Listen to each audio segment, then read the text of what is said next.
Antes que nada os voy a presentar el libro físico de Magisa Rol para Niños de No Solo Rol Ediciones. Como veis, el formato no es el tradicional, no es el típico folio, sino que está apaisado, es un pelín más pequeño que el folio. Como veis, tiene un grosor bastante interesante. La ilustración de portada es magnífica, me encanta. Y la contraportada está muy interesante. Como veis, el precio es de 25 euros aproximadamente. Lo bueno que tiene No Solo Roll es que si tú compras el formato papel, automáticamente te incluye el formato PDF, con lo cual para un juego de rol es muy interesante, puesto que allí hay un montón de recursos que podemos utilizar. ¿Vale? Después de presentaros esto, voy a pasar a la versión PDF porque resulta más fácil hacer el vídeo explicativo. Pero quería que vierais lo bonito que es. Es un gustazo tenerlo. Y luego veremos la tabla de contenido más tranquilamente. Pero es una pasada. Desde luego por 25 euros no vale lo que cuesta. Así que nada, espero que os guste mucho. A continuación paso a explicaros la tabla de contenido. Vale, como dije, ya tenemos aquí el PDF. Me aparto un poquito de en medio para que veáis la portada, prácticamente igual, pero muchísimo más funcional. Vamos pasando páginas, en blanco, una pequeña introducción, Magisa Rol para niños. Si os fijáis, las ilustraciones y el nivel de detalle hace que dé ganas de leerlo. Los créditos y los agradecimientos. Y aquí tenemos la tabla de contenido o índice. Tenéis un prólogo, el tarro de Pandora, que es una pequeña historia que da pie a los acontecimientos que suceden en este libro, porque además de ser un sistema de juego, también tiene su propia historia, con lo cual el juego está sazonado con detalles de esa historia, tanto de personajes como de hechos que acontecieron. Entonces el tarro de Pandora es la historia con la que empieza, digamos, el juego de rol. Luego el propio juego de rol, y luego podemos distinguir entre libro de jugador y libro de narrador. El libro de jugador son una serie de páginas a los que los niños pueden tener acceso. ¿Por qué? Porque ahí van a tener acceso a todos los detalles para crear el personaje y va a explicar cómo se juega. Si os fijáis en las páginas, aquí tenemos la 18 libro de jugador hasta la 98 que es el libro de narrador. Como veis, hay muchísimas páginas donde explica cómo se juega. Eso ya está en vosotros decidir si los alumnos van o no a tener acceso a este material o no a todo, si en parte. Pero digamos que este material no influye en el juego para que los jugadores vayan lo mejor posible a jugar. Y luego tenemos el libro de narrador, donde nos indicarán cómo crear personajes no jugadores que nos ayudarán en nuestra historia, cómo podemos alterar la historia una vez que estamos jugando, crear nuevos elementos, tipos de personajes, nos ayudan a crear historias para jugar, crear cuentos de hadas, valores medios de personajes habituales, cómo se sube de nivel en el juego, algunos consejillos para el narrador. Si es la primera vez que lo hacéis, pues siempre vendrán bien. Y una guía para educadores, que es donde vamos a empezar en este primer capítulo del juego. Luego Dismítica, que es el mundo donde se desarrolla el juego de rol, Magisa. Y dentro de ese Dismítica, pues vais a encontrar un poco de historia, el bestiario, que es donde aparecen todo tipo de criaturas que luego pueden aparecer en vuestro juego, y algunas aventuras que podréis utilizar con los niños, que para empezar siempre está bien utilizar alguna que se pueda, que venga prehecha, digamos. Y luego tenéis algunos anexos con algunas cosillas, pues como hojas de personaje y cosas por el estilo. Pero como he dicho, hoy nos vamos a centrar en guía para educadores. Así que nos vamos a ir a la página 148 y nos encontramos en la guía para educadores. Bueno, aquí tenéis una pequeña cita. Jugar un juego de rol es una actividad educativa, pero ya os digo yo que lo más importante es que es una actividad lúdica, en los que sin darse cuenta los alumnos van a aprender un montón y el maestro también. Bueno, en algunos aspectos vamos a pasar relativamente rápido porque como docentes que sois ya lo hacéis. nos aconseja que hagamos una evaluación inicial de los alumnos. Si en realidad nosotros ya hemos hecho nuestra evaluación inicial al principio del curso, no hará falta hacer esta evaluación inicial porque ya conoceremos a nuestros alumnos y ya sabremos qué es lo que queremos trabajar con ellos. Una cosa muy importante, que es el siguiente punto, la definición de objetivos, variará dependiendo de para qué vamos a utilizar el juego.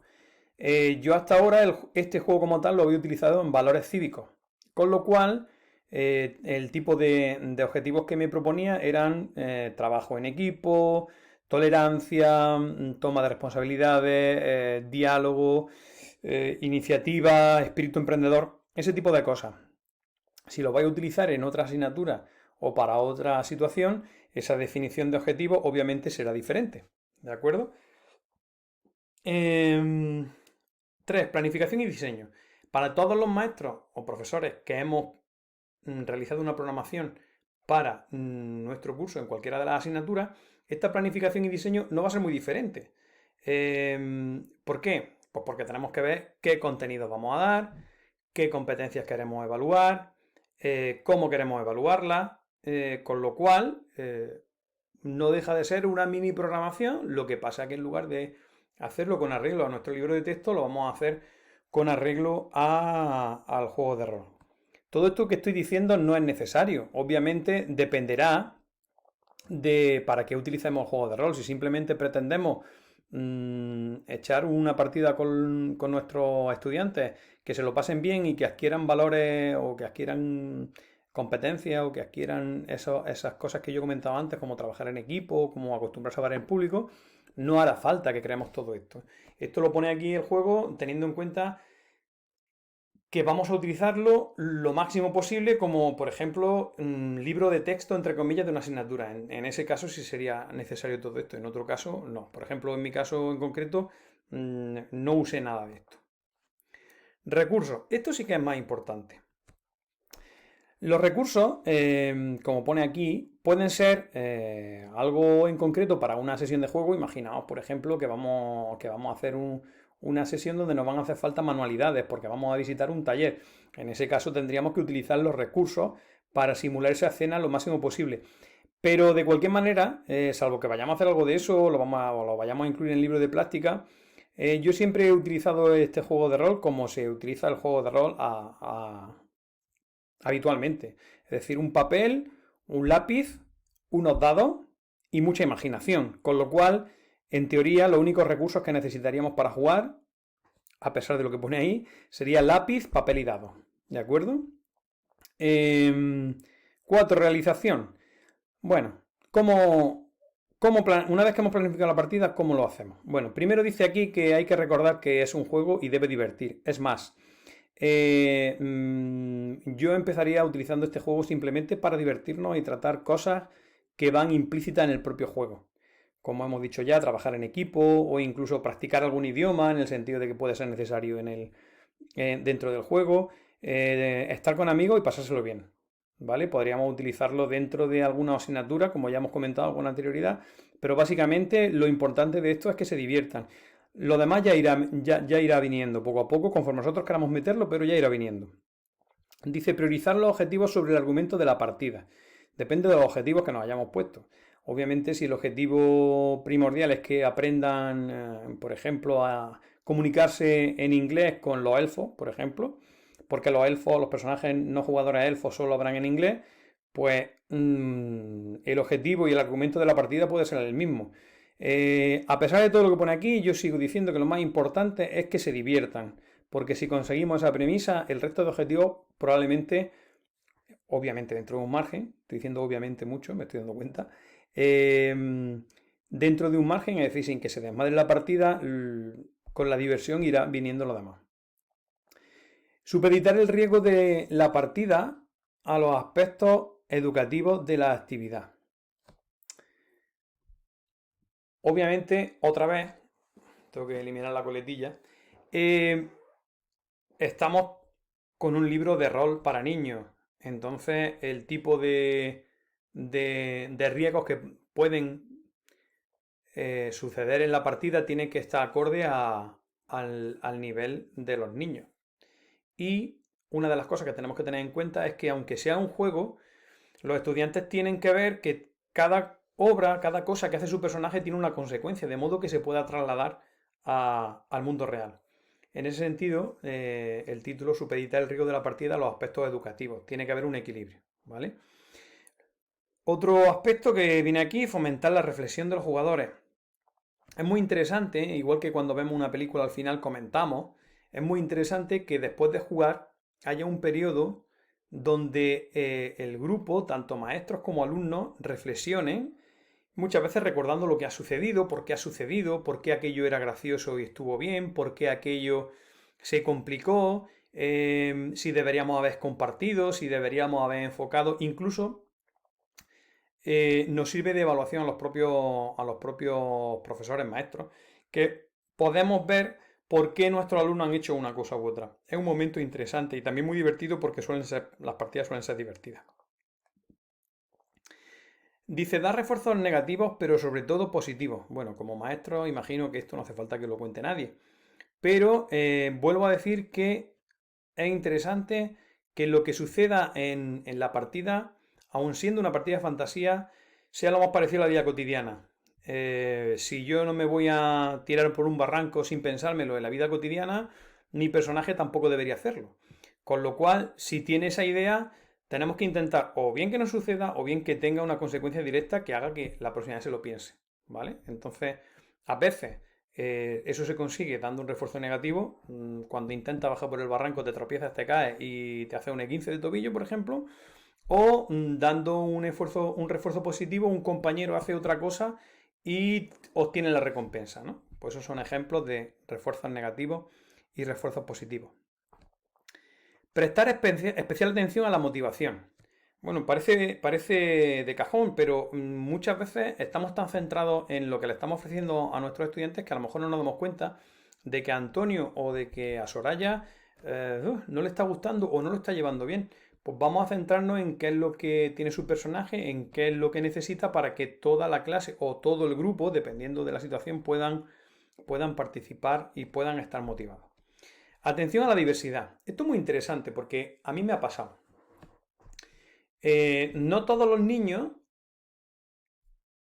tienen la misma capacidad, pero eso en un juego de rol no es un problema.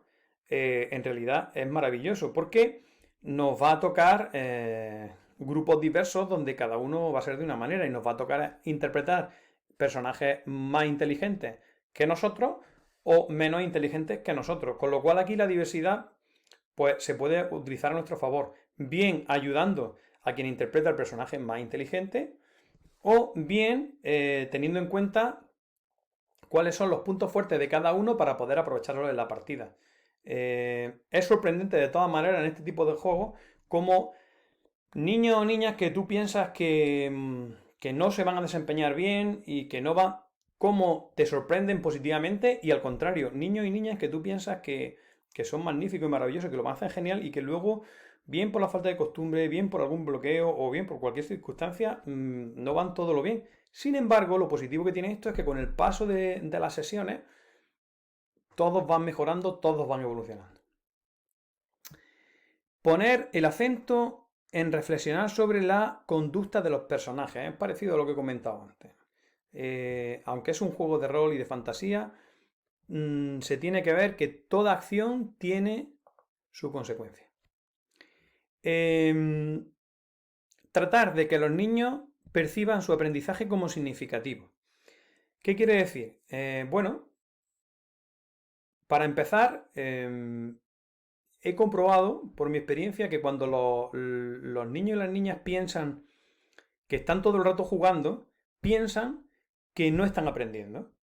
Entonces tenemos que hacerle ver a través del propio juego o a través de pruebas que se celebren en el propio juego de que sí están aprendiendo. De esa manera seguirán queriendo jugar y además se sentirán realizados de alguna manera.